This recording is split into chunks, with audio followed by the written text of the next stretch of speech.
Somebody hit record when they weren't supposed to. That is the only reason this footage exists. That is the only reason you are watching this right now. Because in the middle of everything falling apart, in the middle of screaming and running and barriers crashing to the ground, somebody in that crowd held up their phone and kept recording when every instinct in their body was telling them to run. And what that camera captured was not supposed to be seen. Not by you. Not by the blogs. Not by law enforcement who would later pull that footage frame by frame looking for answers. Not by the millions of people who shared it online in the 48 hours after it leaked, watching it on loop trying to understand how a concert, an OTF concert, Lil Durk stage his night, turned into something that looked like a disaster zone. We are talking about a full riot. Not a fight near the exit. Not a scuffle that security handled in 3 minutes. A riot. Crowd crush energy. Barriers collapsing like cardboard.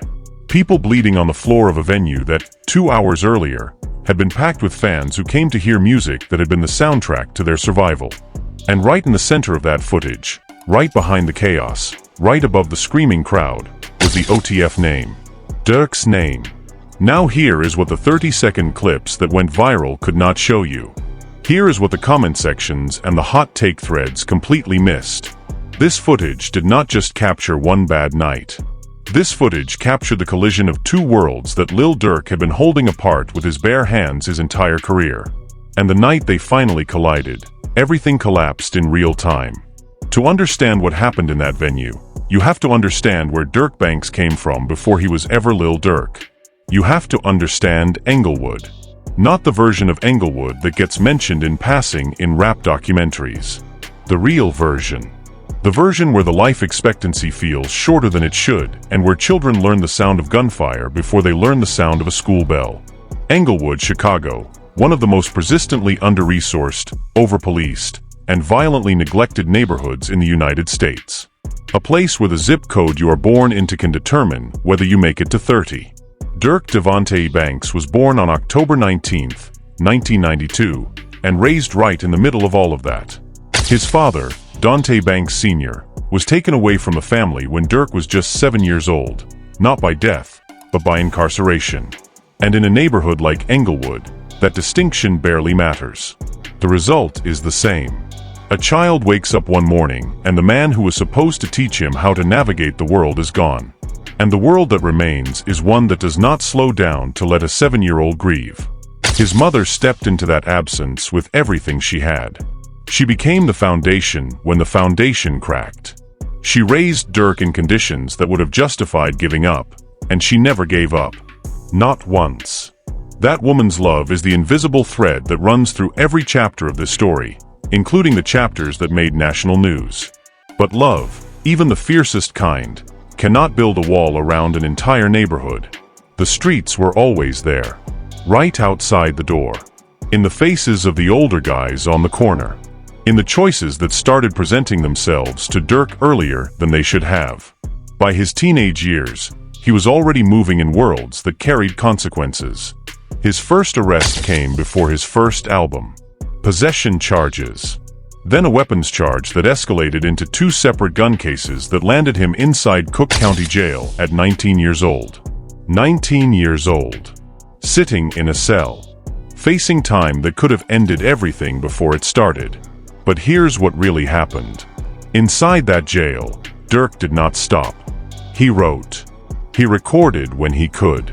He moved his music through people who believed in what he was building even before it had a name. And when he got out, what he released did not sound like anything that was charting at that moment. It was raw and melodic and honest in a way that made people stop and listen.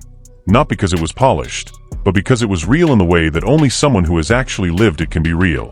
I'm a hit caught fire in 2013. This ain't what you want spread through the internet with the kind of organic momentum that cannot be manufactured. By 2014, Def Jam Recordings had signed a kid from Englewood who had been in courtrooms more times than he had been on stages. And that right there changed everything. OTF, Only the Family, was never a business decision. Let's be completely clear about that. OTF was Durk looking at the people who had been there through the arrests and the losses and the cold nights and saying, "We are doing this together or we are not doing it at all." It was a blood oath wrapped in a record label. It was Englewood encoded into a brand. And every person who put that name on their chest understood exactly what it meant and exactly what it cost. He built something real. He signed artists who had their own streets behind them. King Von, Buka 600, Memo 600, Duty Low, names that carried weight not just in Chicago but in the national conversation about what authentic rap looked like in the 2010s. He toured. He collaborated. He built a fan base that was not casual. These were people who felt seen by this music in a way that created real, personal loyalty. By 2020, the numbers confirmed what the streets already knew. Features with Drake. A creative partnership with Future that felt like two forces of nature combining. And then the voice of the heroes with Lil Baby in 2021, debuting at #1 on the Billboard 200. A #1 album. From Englewood. From a kid who caught gun charges in Cook County. That is not a rap career. That is a resurrection. Now here is the part nobody is talking about. The same growth that made OTF a dominant cultural force also made OTF concerts something that required a level of security infrastructure that not every venue was prepared to provide. Because the audience that came to these shows, the audience that felt the deepest connection to this music, they did not leave their lives at the door when they bought a ticket. They brought everything with them. Their grief, their pride, their beefs, their loyalty to people who might be standing 20 feet away from someone they had a serious problem with. This was not unique to OTF. This is the reality of any artist who builds their fan base out of authentic street culture. But as OTF's profile grew, the stakes of every show grew with it. And the warning signs, the smaller incidents, the tensions that almost escalated, the nights that security managed by the skin of their teeth, those warning signs were accumulating. Same morning, same case, different city, different venue, same pressure building underneath the surface of every show. And then came the night in 2022 when a venue in the Midwest, a mid-sized arena that was beyond capacity by the time the doors closed, became the setting for something that none of the promoters, none of the security teams, and none of the fans who walked in that night were prepared for. The crowd was electric. The kind of electric that feels like the moment before a lightning strike, when the air changes and your body knows something is about to happen before your mind catches up. The floor was packed so tightly that movement in one section sent ripples through the entire room. Security was understaffed for the size of the crowd by at least 40%, a fact that would later appear in the venue's own incident report. And then, in the general admission section closest to the left side of the stage, something happened. A confrontation. Two groups. A conflict that had nothing to do with the music and everything to do with the streets those groups came from. Words. Then more than words. And in a crowd that dense, with that much adrenaline already in the air, the reaction was instantaneous and catastrophic. The barrier at the front of the general admission section came down first. Not slowly. Not with warning. One moment it was there, a metal barricade separating the crowd from the stage area. And the next moment it was on the ground, and the people who had been leaning against it were falling with it, and the people behind them had no idea what was happening, only that the crowd was suddenly moving in a direction that had no exit. That is when the stampede energy took over. If you have never been in a crowd that turns, you cannot fully understand what it feels like. It is not like a fight where you can see the threat and move away from it. It is a force. A physical force that removes your individual decision-making. The crowd becomes one organism and it moves. And if you are in the wrong section when that happens, there is nothing you can do except try to stay on your feet, because if you go down, the people behind you cannot stop in time. People were screaming. Not the excited screaming of a concert crowd. The other kind. The kind that cuts through music and bass and everything else because it is pure fear. Security at the rear exits, who had been monitoring the back of the venue, were radioed in. But the communication system between the different security teams was broken down, a detail that investigators would later identify as one of the primary failure points of the night. By the time the right people got the right information, 45 seconds had already passed. In a crowd crush situation, 45 seconds is a lifetime. 11 people were transported to a local hospital that night. 3 of them were treated for serious injuries, including a fractured arm, lacerations requiring stitches, and one case of a concussion severe enough to require overnight observation. Dozens more were treated on scene by emergency medical personnel who arrived within 8 minutes of the first 911 call. 8 minutes that felt, to the people on that floor, like an eternity. The show stopped. The lights came up. And in that awful fluorescent brightness that no concert venue should ever have to use, people looked around at what had just happened. At the overturned barriers, at the people being helped to their feet, at the blood on the floor near Section 4, and the reality of it landed all at once. And somebody's phone was still recording. That footage, shaky, chaotic, shot from multiple angles as different people in different parts of the crowd captured what they were seeing, was the footage that leaked. Not all at once. First one clip, then another. Then the longer version that showed the full timeline from the first barrier going down to the lights coming up. Each new clip added a layer of context that made the picture more disturbing, not less. The world was just finding out.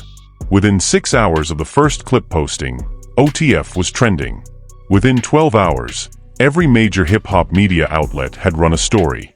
Within 24 hours, the think pieces had started, the ones that used this footage as evidence for arguments that had been waiting for exactly this kind of ammunition.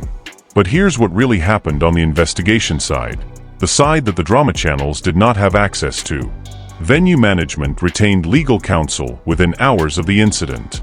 The promoter's insurance company opened a claims investigation the following morning.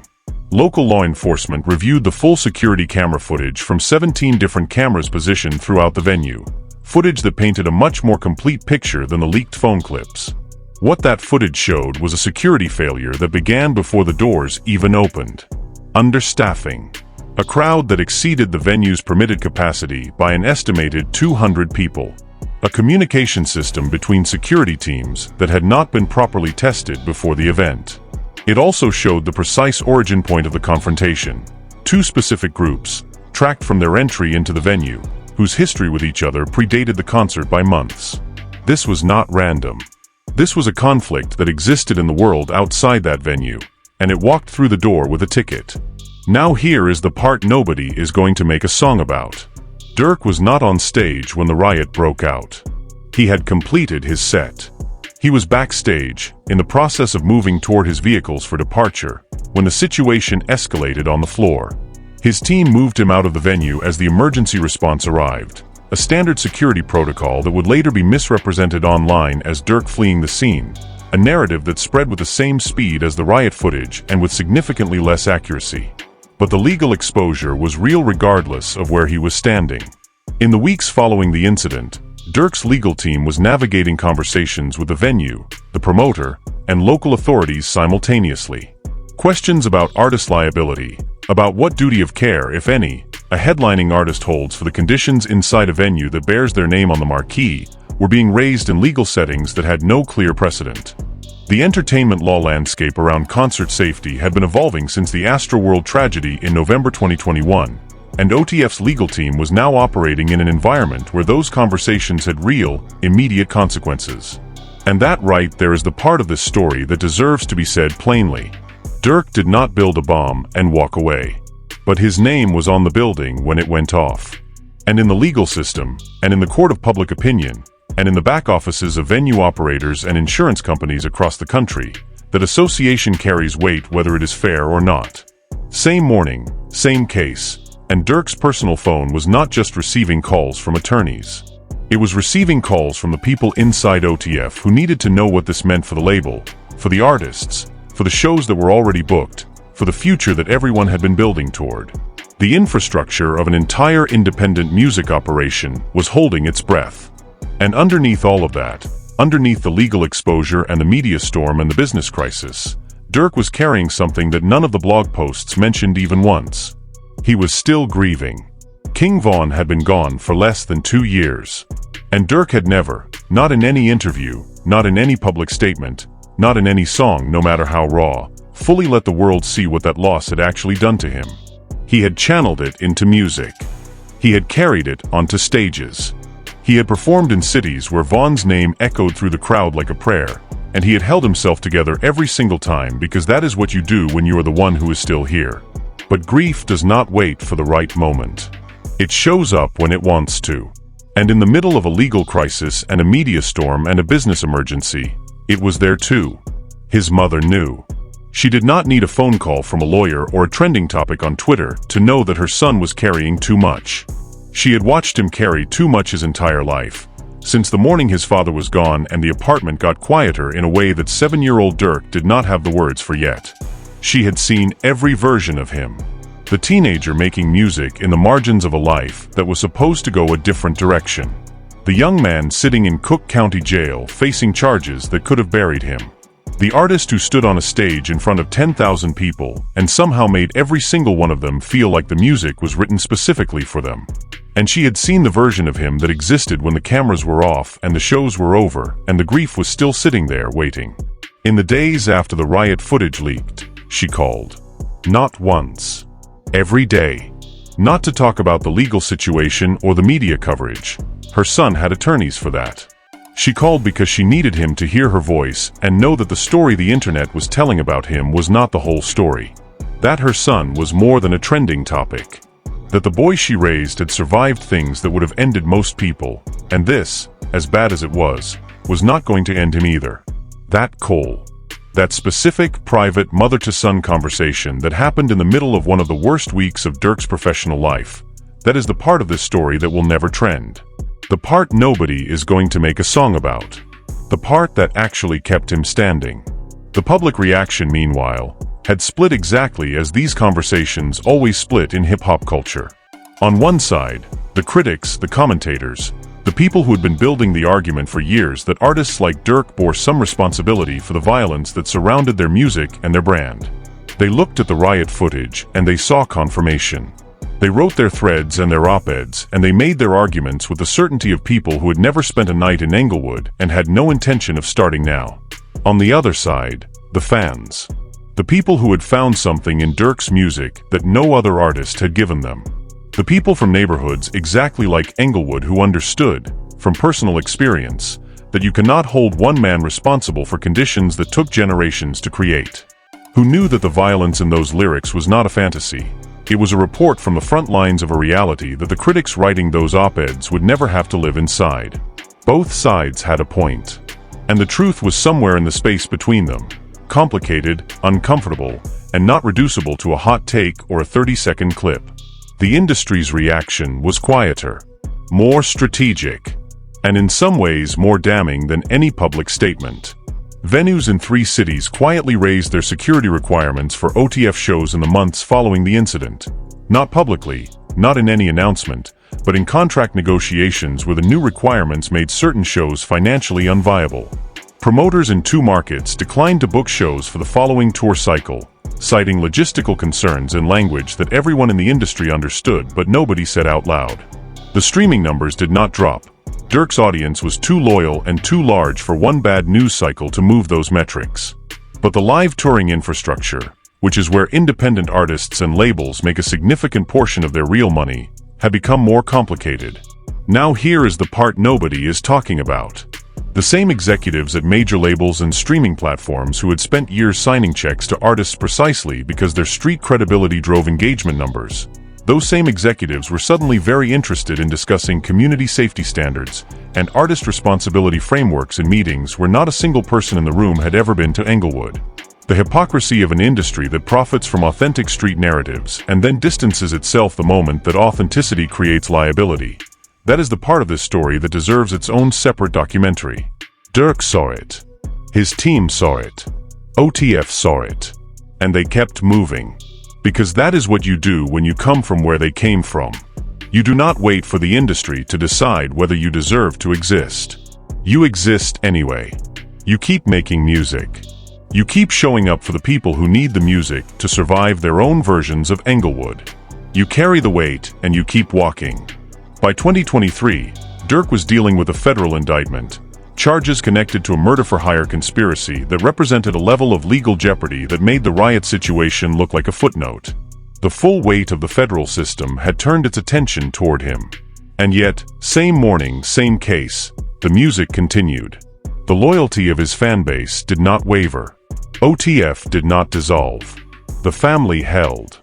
Because that is the thing about real family. It does not hold only when things are good. It holds in the places where everything else falls apart. It holds in Cook County Jail and in courtrooms and in the aftermath of leaked footage and in the middle of grief that never fully closes. It holds because the alternative is unthinkable. What does this mean going forward? It means that Lil Durk's legacy is being written in real time, in ink that is part music and part chaos and part survival. The leaked OTF footage is now a permanent part of the historical record of his career, something that will appear in every serious retrospective, every documentary, every deep dive into what it meant to build an empire out of the streets of Englewood in the 21st century. But here is what that footage cannot capture, and what no camera ever will. It cannot capture the number of kids from neighborhoods like Englewood who heard Durk's music at the exact moment they needed it and decided to keep going. It cannot capture what it means to see someone from your block, with your story, with your losses, standing on a stage that the whole world is watching. It cannot capture the weight of being the voice, not just a nickname, but a responsibility. To speak for people who have no other platform. To carry the dead alongside the living. To make something beautiful out of something that was never supposed to produce beauty. That is the full picture. Not just the riot. Not just the footage. Not just the legal exposure and the media storm and the industry hypocrisy and the grief that runs underneath all of it like a river that never stops. All of it. The cost and the music and the survival and the love. Lil Durk is still here. And as long as he is here, the story is not finished. If this story hit different for you today, if you felt something watching how fast a single night can reshape a career, how the world that makes you never fully lets you go, how a mother's phone call in the middle of a crisis can be the thing that keeps someone standing when everything else is trying to knock them down, then you already understand why this story matters beyond the footage. Durk's story is Englewood's story. It is the story of what happens when a zip code produces a genius and the world cannot figure out whether to celebrate him or fear him. It is the story of a family that held together through things that should have destroyed it. It is the story of music that reached people in their darkest moments and told them, without flinching, I know where you are. I have been there. You are not alone. The footage leaked. The world reacted. The narrative formed. But the man is still here. The music is still here. And the truth, the full, complicated human truth, is always deeper than any clip that goes viral. If this video gave you something today, like it. Subscribe for the stories that go beneath the headlines, into the family rooms and the courtrooms and the private phone calls that nobody ever reports on. Hit that notification bell because we are just getting started. And drop in the comments right now. Do you believe that history will remember Lil Durk for the music he made or for the chaos that followed him? Because that is a conversation this community needs to have out loud. We will be right here.